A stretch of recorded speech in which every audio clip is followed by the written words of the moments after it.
Melhor do que ter relevância é ter importância. Vem para cá, Murilo Leal.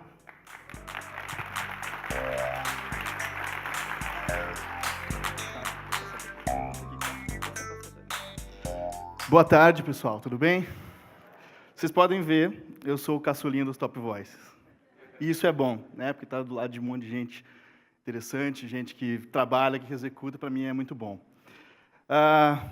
Falar sobre si é sempre muito difícil, né? Porque a gente acaba não sabendo muito bem o que dizer. Então, eu sou jornalista e eu vim contar a história, porque é isso que a gente sabe fazer de melhor. A proposta aqui era como você construiu a sua imagem. Então, eu quero contar algumas coisas que aconteceram na minha vida e que transformaram completamente a maneira como eu enfrento o meu conteúdo, como eu enfrento aquilo que eu faço, tá? Aqui, a parte chata, vou só explicar para vocês entenderem mais ou menos de onde eu saí. Eu trabalhei num grande jornal lá no Paraná, sou paranaense, não sou daqui de São Paulo. E eu tive a oportunidade de, aos 20 anos, trabalhar num dos maiores jornais do Paraná. Isso para mim foi muito bom. Em 2015, eu acabei... aliás, em 2015, eu criei um blog junto com a minha ex-esposa, para falar de relacionamento, casamento e tudo mais. E eu escrevi um texto que deu 3 milhões de visualizações em uma semana. Então, assim, foi um crescimento absurdo. E isso, claro, me deu alguma visibilidade, enfim. E aí eu acho que depois, muito por conta desses trabalhos que eu havia feito, o LinkedIn fez esse convite, que também fez para eles aqui, de poder escrever numa outra plataforma. Bom, jornalista é assim. Você dá uma plataforma para ele e fala, poxa, então vamos escrever. Eu comecei a escrever em 2015, dentro do LinkedIn. Aí, para surpresa, no final do ano, rolou essa lista com todo esse pessoal, já acompanhava a maioria deles.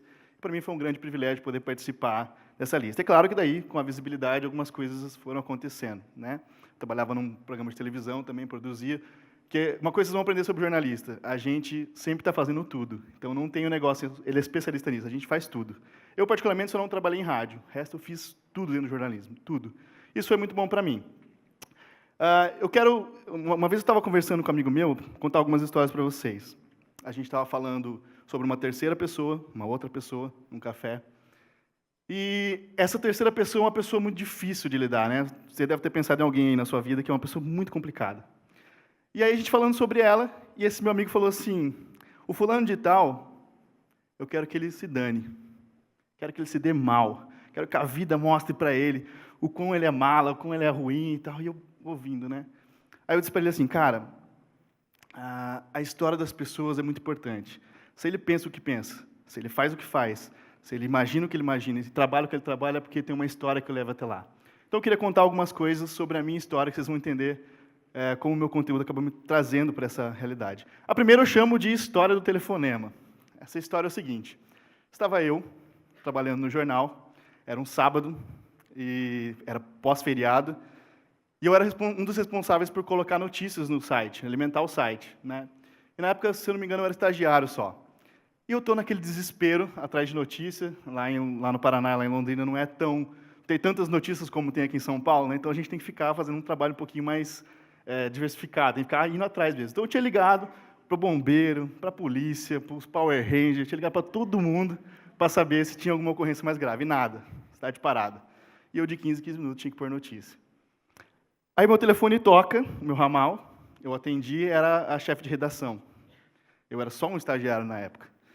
Ela falou, Murilo, é o seguinte, o que está acontecendo lá no nosso site? Eu falei, o quê está acontecendo?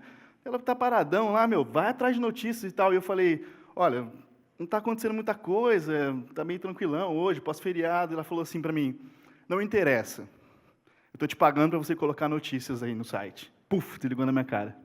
Eu, como um bom estagiário, pensei, estou demitido. Mas não.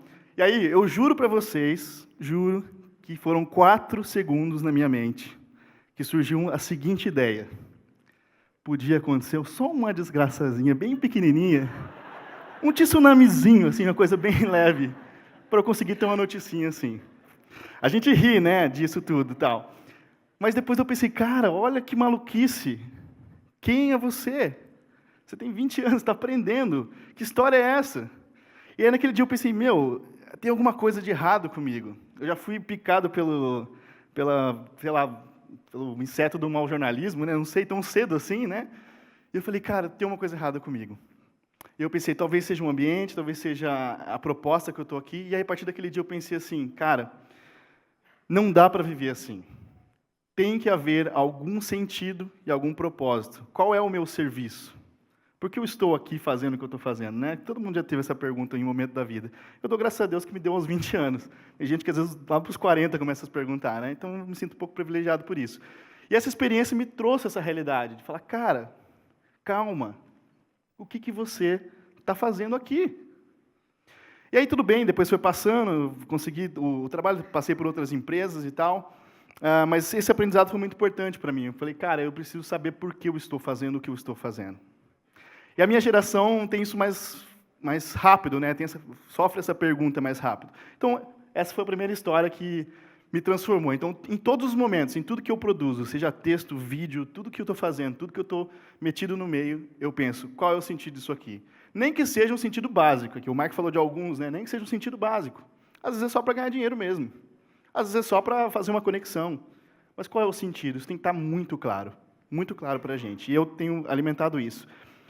A segunda história não é muito legal, mas é importante na minha vida.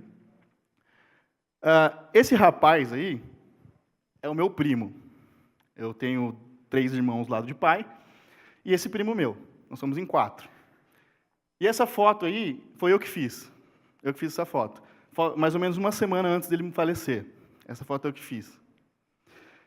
Um dia eu estava lá em casa, o pai dele liga e fala assim, sua mãe está aí e tal? Eu falei, que aconteceu alguma coisa, né? 3 horas da manhã. E ele falou assim, sua mãe está aí? Eu falei assim, tio, pode falar comigo. Ele falou, cara, Rominho faleceu. Como assim? Loucura. Como eu disse, ele era meu único primo, pai de pai, então era praticamente nosso irmão. 20 anos, ele brigou com a namorada um dia lá na universidade que ele estudava, teve uma ideia de pegar o carro e sair dirigindo para dar uma espairecida, bateu de frente com um caminhão. De frente. Não teve nem chance. Ele tinha um Santana, aqueles 2000, né, que é mais antigo, o povo conhece, turbo, mas não teve chance. E aí, me deu um pau, assim, sabe, total, quando dá aquele pane. Falei, cara, calma. As coisas precisam acontecer devagar. E aí, ele estava passando por alguns problemas, depois a gente acabou descobrindo e tal, nós éramos muito próximos e tal. E a primeira pergunta que me veio na cabeça foi, eu acho que é comum acontecer isso, foi, por que eu não notei? A gente era tão próximo. Por que não percebi isso? Por que eu não consegui diagnosticar? E aí, naquele dia, eu decidi assim que tudo que eu fosse fazer na minha vida seria... Eu não ia deixar ninguém passar pela minha vida sem que tivesse algum impacto. Ninguém. E eu tento levar isso muito a sério. Outro dia eu estava aqui em São Paulo, né? O pessoal de São Paulo é um pouco mais fechado. Eu estou numa padaria tomando café. Aí eu vi uma senhora, assim, né? Senhora, né? 50 anos, não é senhora, né? Desculpa, senhoras aí.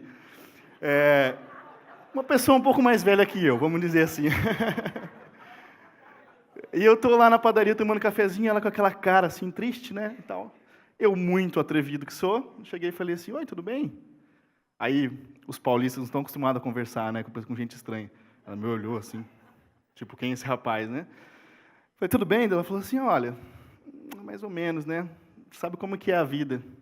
Aí eu pulei para o banquinho do lado e falei, não sei, me conta. Aí ela me contou lá da família dela, o filho, adolescente, não sei o que lá, tal. Eu praticamente só ouvi.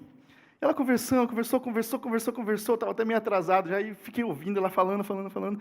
Daqui a pouco, eu não disse nada. Ela só virou e falou para mim assim, obrigado. Eu falei, de nada? Pelo quê?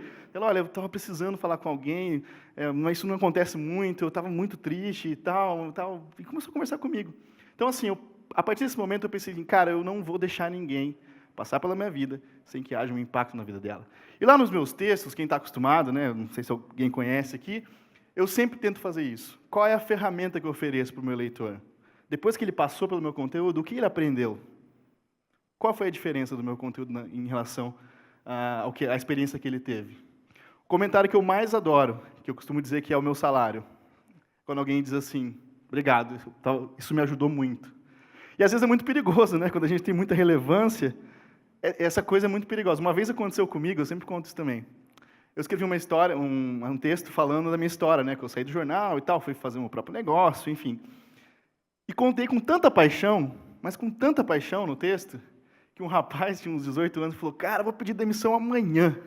Eu falei, não, calma. Você não entendeu muito bem. Vai devagar. Aí no próximo texto eu expliquei, né, a questão de planejamento, enfim, como aconteceu comigo. Mas você vê a força que você acaba tendo. Por quê? Porque as pessoas identificam quando você é autêntico. Elas sabem sobre o que você está falando. E eu, de certa maneira, tenho esse costume de ser autêntico. Quem passa por mim sabe, ou me ama ou me odeia. Não tem jeito. E eu gosto de ser assim, porque eu prefiro passar pela vida das pessoas e fazer algum sentido para elas. Eu acho que qualquer empreendedor, e aqui tem várias pessoas, né, que são empreendedores, tem que pensar nisso na hora de criar um negócio, na hora de criar um projeto. Qual é o problema que eu estou resolvendo? Esse problema, ele é importante para o mundo?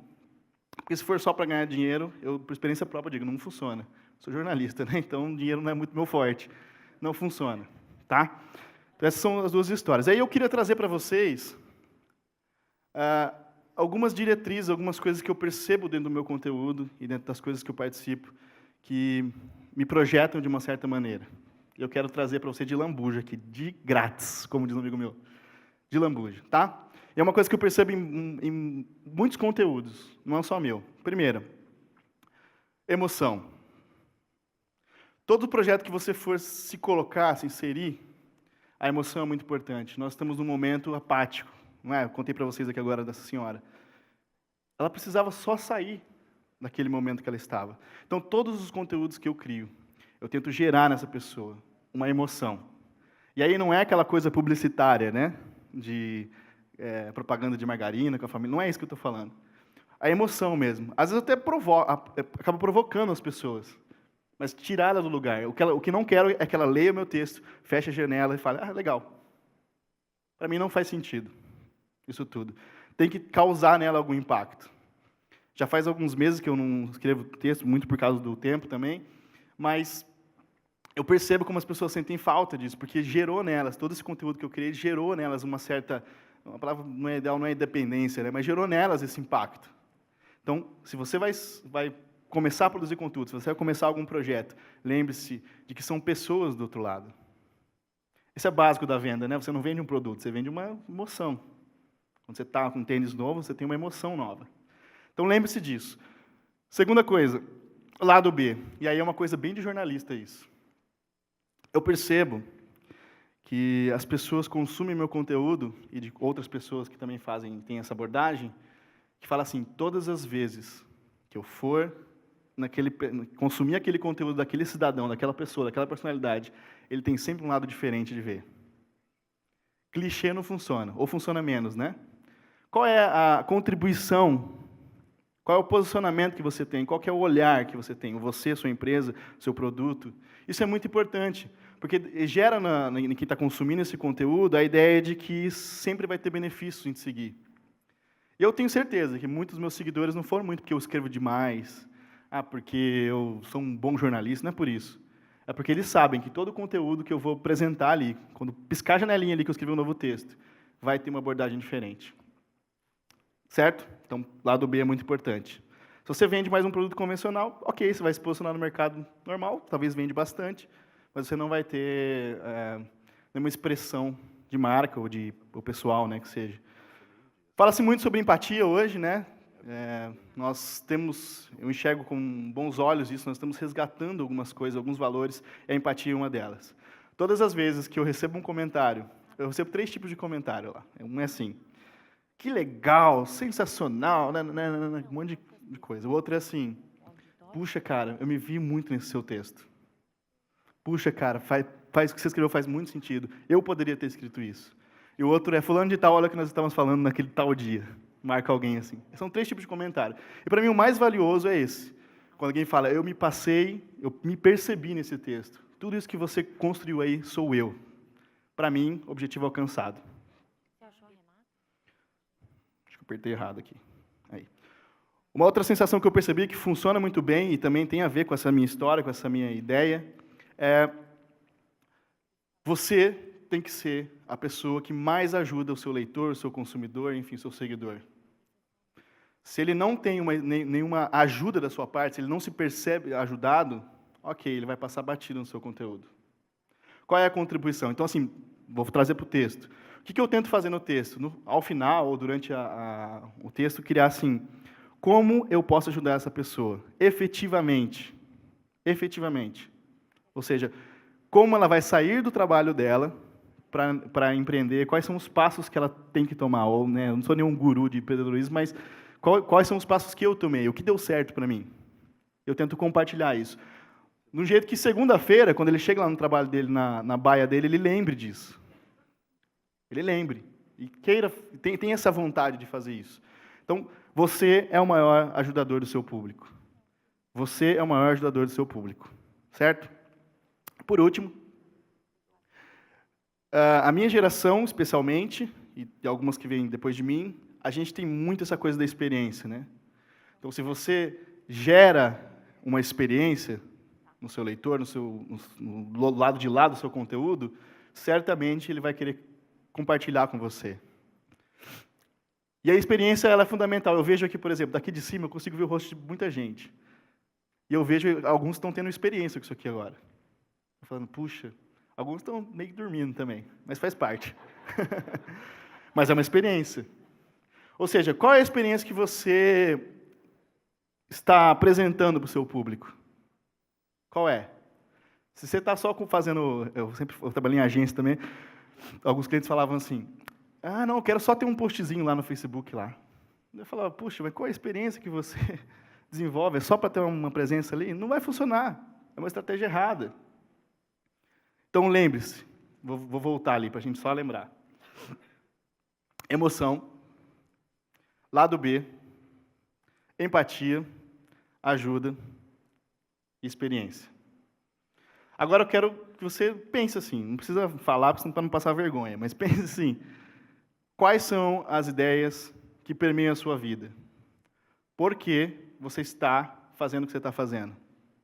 Qual é a experiência que você traz dentro da sua empresa? Qual é a ajuda que você oferece? Já pensou sobre isso? Se você não pensou, talvez seja agora a hora de você pensar. Eu sou jovem, tenho 27 anos, mas eu me considero até meio que privilegiado com algumas coisas. Eu sempre tive gente muito boa perto de mim, gente que me ajudou. Então, eu aprendi isso cedo, e aí talvez seja a hora de você aprender também. Quer dizer, na verdade, nós estamos aprendendo, né? Estamos aprendendo isso a cada dia. Os 200 e poucos mil seguidores lá, tudo que eu tento oferecer para eles não é só meu rosto, minha marca, né, pessoal? O que eu tento oferecer para eles é isso. E eu acho que é isso que faz toda a diferença. O meu conteúdo, quem eu sou. Aliás, o meu conteúdo é exatamente quem eu sou. Exatamente. Para o bom e para o ruim. Mas sou eu. Eu acho que isso é o mais importante. Espero que tenha sido uma experiência boa para vocês. Obrigado.